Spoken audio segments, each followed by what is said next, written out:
Hello, you wonderful people, and welcome to another episode of Super-Fanta-Fi. This being a show, it's about TV shows of the supernatural, fantasy, and or science fictional genre. For today's episode, I'm going to talk about the Season 2 finale of The Witcher.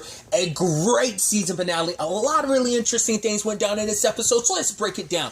Well, first and foremost, we're picking up with Ciri, who wakes up and believes kind of like, she remembers everything, but to her it almost feels like a dream, because she sees Mousesack in front of her, and it's like, right, like everything that she's ever wanted. It's like, right, the Deathless Mother is showing her that. She knows what everyone's weakness is, what they desire most, and she uses that against them by burying Ciri underneath all the stuff she wants. Her family back, Mousesack, her grandmother, like by giving her all that life was before with Sentry. Because she was even dancing with Martin.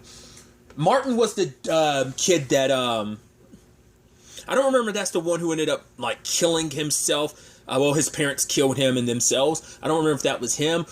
I don't think Martin was the other kid who, I don't think he was the other kid that was like, oh, we only let you win that she accidentally killed.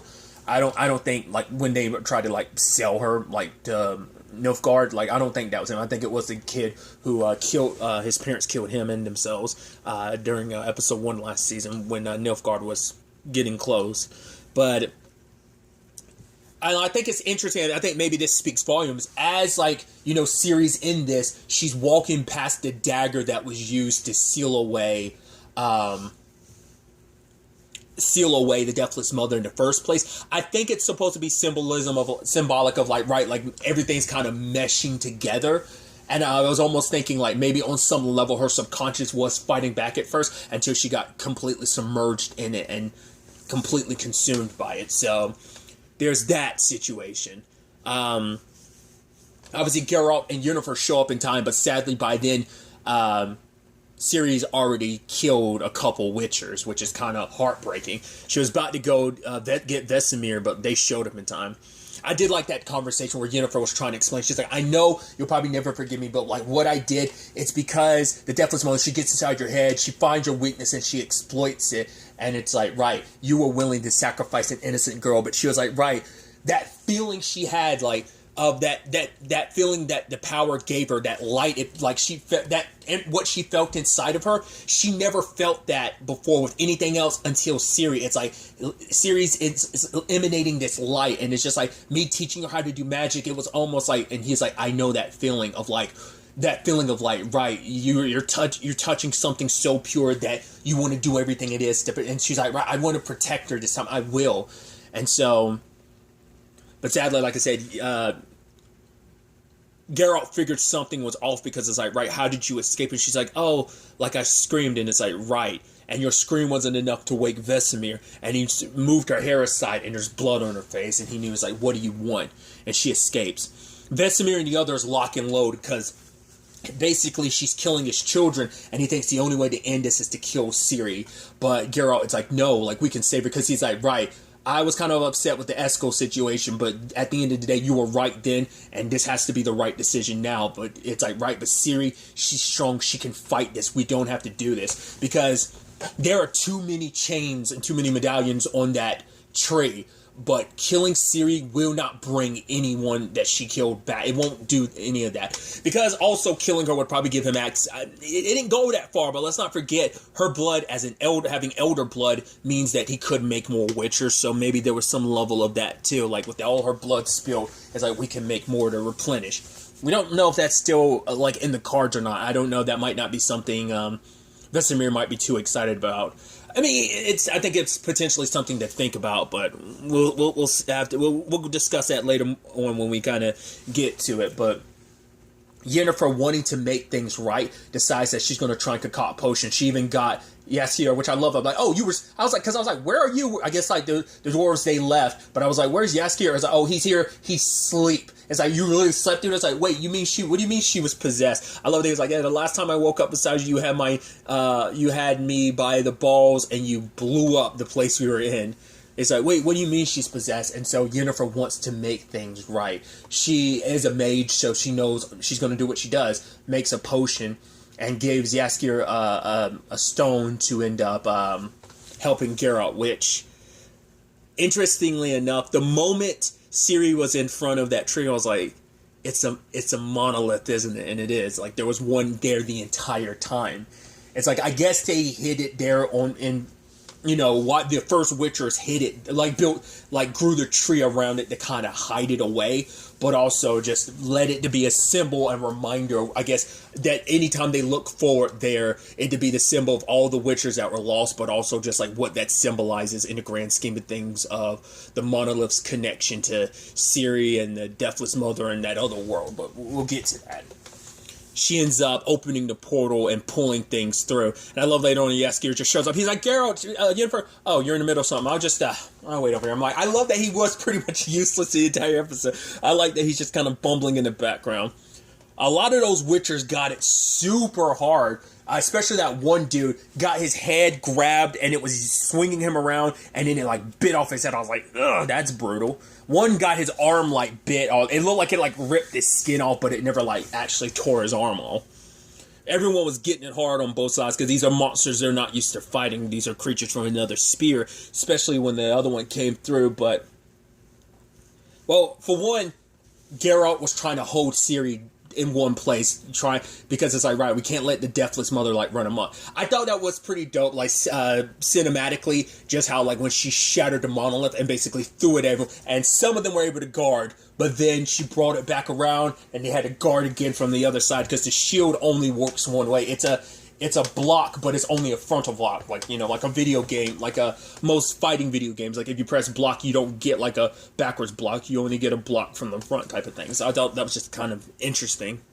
Like, is it just, like, the swish and then, like, the coming backwards? I just like how that seamless, like, attack worked like that, so. Also shows you how much of a badass Geralt is. Like, he ended up killing one of those things on his own. While the others kind of had to work together to get rid of the other two that were already in there. I'm assuming that's Mama Basilisk monster. The moment that, like, snake-ass head came out, I was almost thinking, like... I was thinking something more along the lines of, like, Chimera-esque, but it ended up not being the case. Doesn't mean there aren't, like, Chimera-esque beasts. Not unless these Basilisk-like type creatures are kind of very... They didn't have the whole, like, different other body parts like a Chimera would, but still. Once again, I guess, like, that fire magic works a little differently for, like, Witchers. Because, I mean, to be fair, it's not like Geralt uses it the entire time. He only uses it from time to time. But it's like, because it's also the first season he ever used it, because he never used it last season. But it's like, they make a whole point about, like, mages don't really go down the, like, fire route, but I'm wondering, like, maybe because he's a Witcher, it's a little bit different, like the toll isn't quite the same, but also it's like, right, he's enhanced, whereas like mages at their core, they are just regular humans just with access to power, but then you also, like, so maybe, and as long as he uses it in moderation, it's not too much of a detriment to him, maybe in the long run. But regardless, sadly, Vesemir seeing, like, once again, like, his boys, like, his family basically dying because of all this, he ends up going and stabbing Ciri. Luckily, it wasn't a deep enough wound, plus also, well, normally it would have been, but I think because of, the Deathless Mother's circumstances at the time, she was feeding off their hate. Like, her whole thing is pain, and that, what is... hate, if not just pain. So it's just like, yeah, she was feeding off all that the Witchers were feeling at the time. But Geralt was speaking to Ciri, telling her to fight back, to, come back to them. Like, because the thing, and I like that, once again, like, the title of this episode is Family. So I like that it all comes full circle of, like, right, she's stuck, buried underneath the Deathless Mother's lies, as the Deathless Mother is giving her everything she wanted, her grandmother, Mousesack, and even then, because I think in that moment, like, when Mousesack transformed, I think it was supposed to be, like, that Doppler that took his form in season 1, but it's like, right, when she was kind of fighting her way through, it presented her parents to her. It's like, right, we're here with you always, so don't go, stay with us. And she's like, I'm not going anywhere. She finally has them back, and now it becomes a point of like, right, all of this is an illusion, it's not real, come back to us, Ciri, we are your family. But Ciri couldn't fight it alone, and so Yennefer, wanting to make things right, to make up, for what she did, she decided to become the vessel, because there needs to be a vessel, because she can't exist without a body in this world.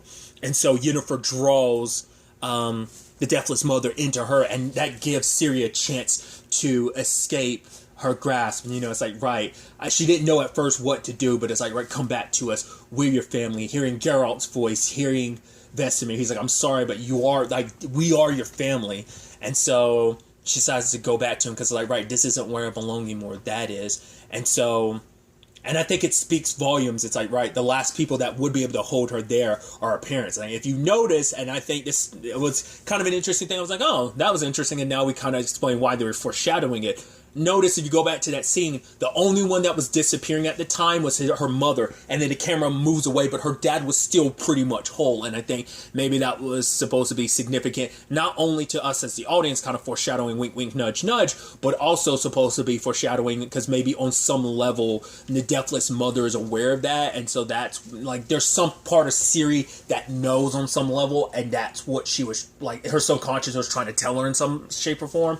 So luckily, Ciri came back, but the problem is that Yennefer has been possessed, and now it's like, right, we got to seal her away. So Ciri, using her powers, opens up a portal, but all three of them get sucked in, and it's like, oh, so they're on another spear. Which, speaking of, I'm all over the place, I apologize, but I didn't talk about the opening. I was curious whether they were going to do what they did last season, where they basically had every opening emblem like come together to make the wolf symbol in episode 8. This time it was 3 large spears representing the conjunction of the spears, because that's where this is all the centerfold of that, so it makes sense for it to come full circle like that in that regard. Almost pun intended, considering we're dealing with spears. It's not necessarily the same as a circle, but you get what I'm trying to say. But I thought it was fascinating that the Wild Hunt, the thing we keep hearing bits and pieces about, the rapes of Morag are riding, and it turns out the Deathless, I guess she's one of them. Like I said, to me, they kind of remind me a little bit almost like the Four Horsemen. They signify the end of everything. So I'm curious what their circumstances are. Are they just like a group of monsters? Are they a special group of monsters? Because like there's prophecies and stuff like foretelling about them, but it seems like she's one of them because she appears on one of the horses and she's laughing maniacally because it's like, right, she's back home. So this is the world that they're from, but she was she's been stuck in our world since the conjunction. So, but luckily Ciri grabs onto Yennefer and Geralt and got them out of there. I guess I shouldn't be too surprised because, once again, I know, spoilers, Yennefer's in the games, and the games are like, because I think, if I'm not mistaken, the timeline would be the show, the books, and then the games. Like, I think the games can kind of take place in between some of the events in the books. Once again, I'm speaking as someone whose only experience is this, but I've heard people talk about stuff from time to time. So I want to say there's, because I know Yennefer's alive in the games, and I know, like, these are supposed to take place, like, long before the events of the games anyway. It's more so based on the books, but I think they might be pulling some of the canon from the... I mean, that's so far in the, like, future that it probably isn't really something to worry about with these, so it's mainly pulling from the books. But I knew Yennefer wouldn't die, but I was still kind of like, because I thought, if not die, at the very least, she'd get sealed on the other side till they found a way to potentially, like, rescue her from the Deathless Mother. But they are all back, and luckily everything worked out. And I love that Ciri's helping Lambert, and it's like, oh, you look like you're like a dying horse or something like that. And it's just like, I love your boy Jaskier being like, oh, we're like a family, and Lambert was like, nope, and he's like, right, okay. It's like, what did you do, Jaskier? I mean, you brought the crystal, and I guess that helped, but it's like, yeah, you kind of were just ducking and trying not to die. To be fair, you're not a warrior, so it makes sense, but still. But now that this is all over, now it becomes a situation of, Geralt saying, like, right, we can't go anywhere. We can't stay here. We have to leave. We have to perpetually be on the move because we can't let anyone get to Ciri if they find out truly who she is. Sadly, the cat's out of the bag in more ways than one, and multiple groups find out who she really is.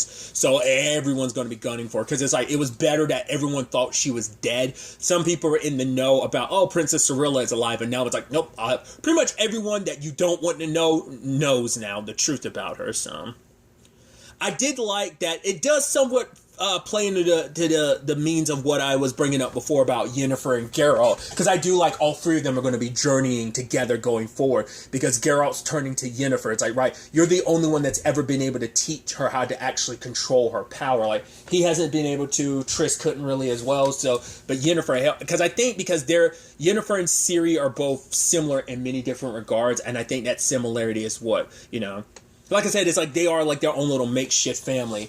And because of everything, sacrificing herself for Ciri, she felt her connection to the chaos again. And so now she has her magic back, because she even ends up healing Cohen. But when it's all said and done, it's like, Geralt's like, I don't think I could ever forgive you for what you did. But the fact is that it is up to us to protect her, to look after her. You're going to have to train her in magic. So the fact is that destiny alone can only go so far, and it's like it's going to need something more. And then Geralt says that Ciri is that something more, and I'm like, I like that. Like, this is Yennefer's second chance to kind of make, she was able to kind of make amends, but it's like continue forward. Like, who knows what the future will hold? Maybe Geralt can forgive her at one point in time. Obviously, he doesn't want her to die or anything, so it's definitely going to be interesting to see like the continuation of this makeshift family, as Geralt is figuring things out, because he's like, okay, so the reason why the Deathless Mother needed Ciri is because she knew with Ciri's power and what she can do to the monoliths, that was the only way that the Deathless Mother was able to get back to her, because the Wild Hunt isn't stopped. It's alive and well, and they will find their way here. It's just only a matter of time. Because it turns out when Ciri first used her powers to destroy the monolith, she woke up the Deathless Mother. So that kind of jump-started all of this. And so, obviously Ciri's tired, but Geralt's like, I'm tired too, but so what? We still have to keep moving forward. We can't stop. And so, once again, destiny kind of sucks like this, but now we have a clear picture of like, right, so that's why the Deathless Mother needed Ciri. But the question is, how is it that Nilfgaard, before anyone else, knew the truth about Ciri? And it's like, why is that? And we got our reveal with the White Flame, which we'll talk about that. Like, kind of, it's all going to be kind of, connected. Obviously, Francesca was so heartbroken about what happened to her baby, especially when Dara explained, like, right, it was Dijkstra who did it. And at first, she's like, no, you saved your own life. Like, this is not on you. And for her, she blames the humans. She wants... It worked out to Nilfgaard's like way that the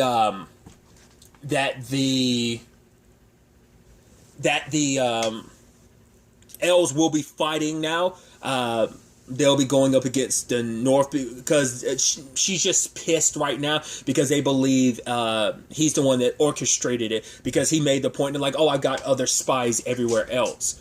But it turns out he had nothing to do with it, because the way the conversation went down between Frigilla and Kahir, and I like that whole conversation of like, oh yeah, they're looking because of the murder of the baby. It's like, yeah, it's like, oh, but I want her to come back because she's my friend. It's like, no, it's because you also need her, because if you can showcase to, the White Flame, to Amir, that you have this whole thing under control, that you were able to get the elves on your side and trust you, then it's going to make you look better. It's going to like solidify your reign and your control as a commander. And she's like, yes, that too. But it's like, yeah, that aspect of it kind of null and voids the whole you friends thing, because it makes it go like, oh, so was your friendship ever real? Maybe it was. I want to give it a benefit of the doubt. Frangilla was legitimately friends with her, but then it became the thing of like, right, once my powers like start slipping away, it's like, I'm going to do whatever it takes to make sure I'm able to keep my powers.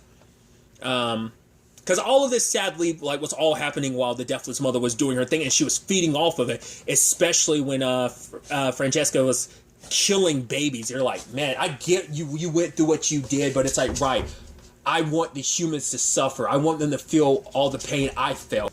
But even her brother couldn't pull her back from like wanting revenge. And in that moment she did, because she was activating the spells on all the children, and they were crying in pain, and then it's silence. It's like, that was just only making the Deathless Mother that much stronger. She got what she wanted in the end. It was in more ways than one. And so it's kind of sad, because it's like, right, this is about revenge, and it's like making them pay. Like at this point in time, like no one's going to be able to appease her until she, even says later on, until she gets justice. But when Fringilla and him were having that conversation, like, yeah, I can't believe you ordered that. And at first I was like, wait, did Fringilla do it? But then the way Fringilla was like, no, I wouldn't do that. I was like, is she covering for herself? Or is it Kahir being like, I did it for you? I was like, oh, like I thought, won't that piss Fringilla off that you did that? But it's like, no, because it makes us both look good. Because now it makes the Amira realize, like, oh, like you're willing to do whatever it takes, and you used your relationship with the elves, like you killed their hope, and you basically made them a pseudo army for us. Like even though they weren't willing to fight for us by killing their hope, I thought the point was to get the elves to turn against Nilfgaard, like because that's why I was like, I thought Dijkstra, like I thought he did that to cause mayhem. But it turns out someone else planned all this. The Amir did. It turns out, the moment he's got his back turned, I was like, who are you going to be? And then it's like, my daughter. I was like, wow. That's what I was saying. Like, it's so interesting. So, like, there was foreshadowing that reveal. So it's like, well, because it would make sense because, once again, like Geralt asked, how is it that Nilfgaard knew about Ciri before anyone else did? Calanthe kept that on lock. But now we know it's like, right, they showed us that obviously before they left or before they died on that ship, her parents knew. So it's like, maybe in the future we'll learn like what actually went down on that ship. Whatever happened to him, that's got to be heartbreaking in its own right. But it's also like, right, you never came back for your daughter. You lost your wife, but you never came back for your daughter. I guess it's like if he came back, like, the only reason why like Calanthe was kind of okay with everything is because of Pavetta.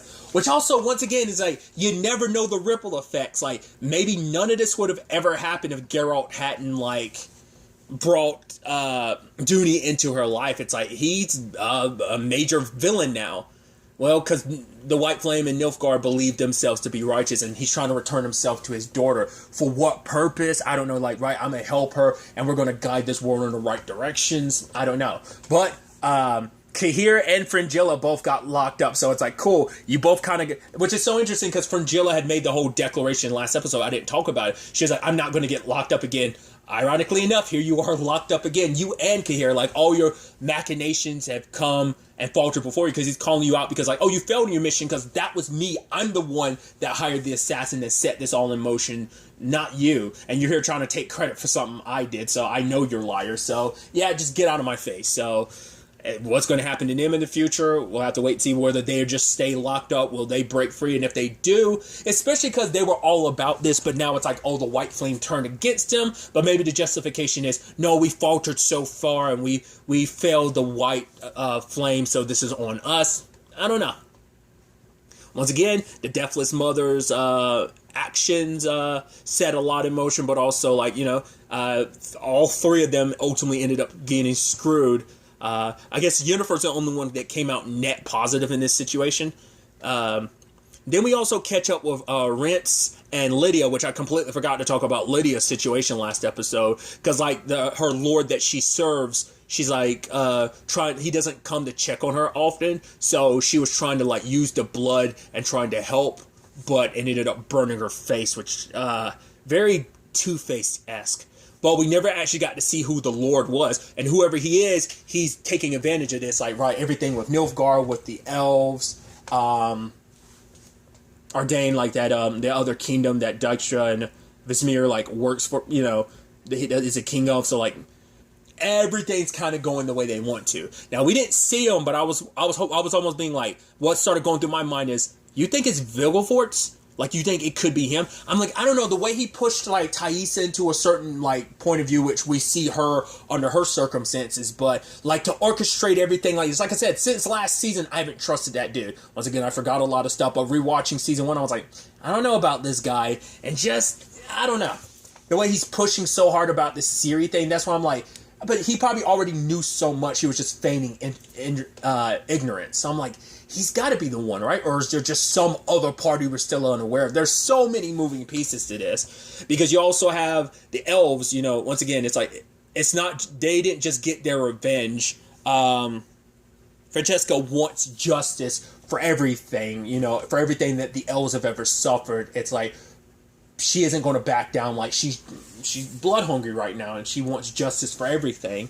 And Istrid shows up and ends up revealing Cirilla's real name, and it's like, oh, she's the one, like the child that from the prophecy. Like Francesca was kind of thinking it was hers, but it's like, no, it's Cirilla who's got elder blood. So it's like, right, she's all of us. It's like, right, she can be the one to save us. Now the thing is, they are going to try and use her, but they'll probably try to use her to wipe out all the humans.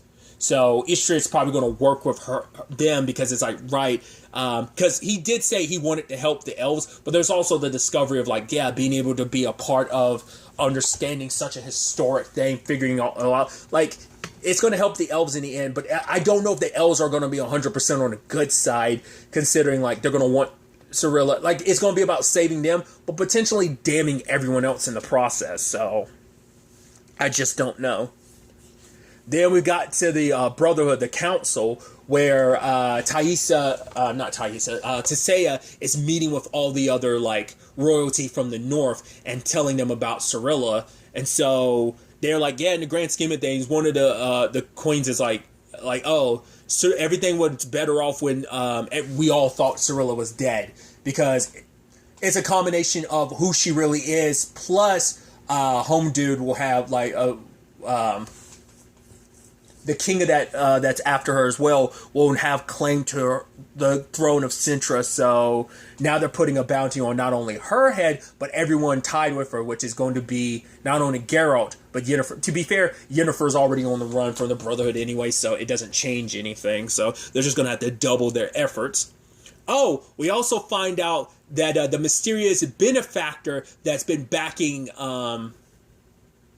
Yaksir this entire time that he's been helping, being, the Sandpiper, turns out it was Extra behind that the entire time too. It's like, man, it's just like twists and turns and reveals. Also, his owl, what's her name, Philippa, oh, she's an actual person. And he's like, oh, what were you saying? I was like, right,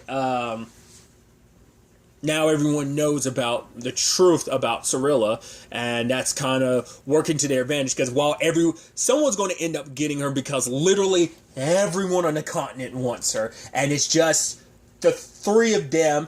Maybe Yaksur, if he decides to tag along, is going to be interesting to see what. Well, to be fair, like Dijkstra was kind of like, oh no, pick him up and bring him in. It's time for him to pay back his benefactor. So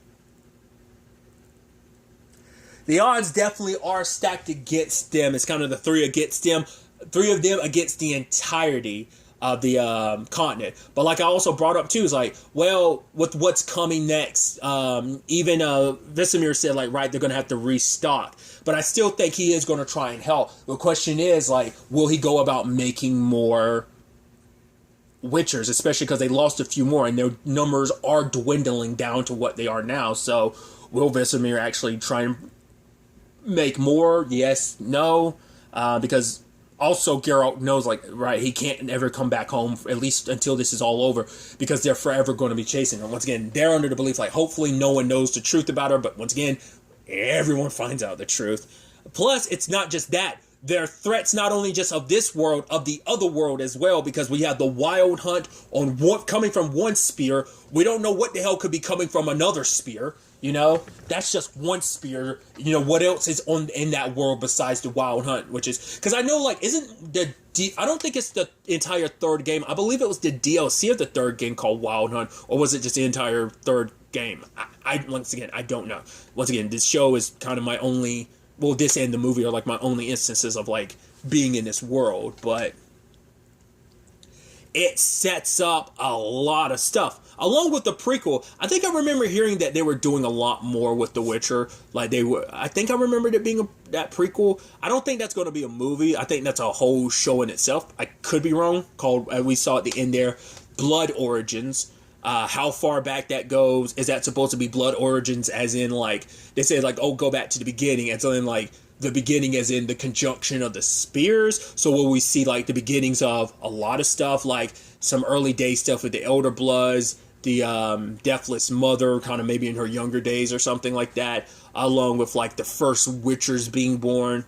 Like, are they going to touch, like, I'm assuming stuff like that. Probably the early days of a lot of these kingdoms and stuff. I don't know. I'm curious to know, because we got a little, like, teaser without a lot of stuff without context.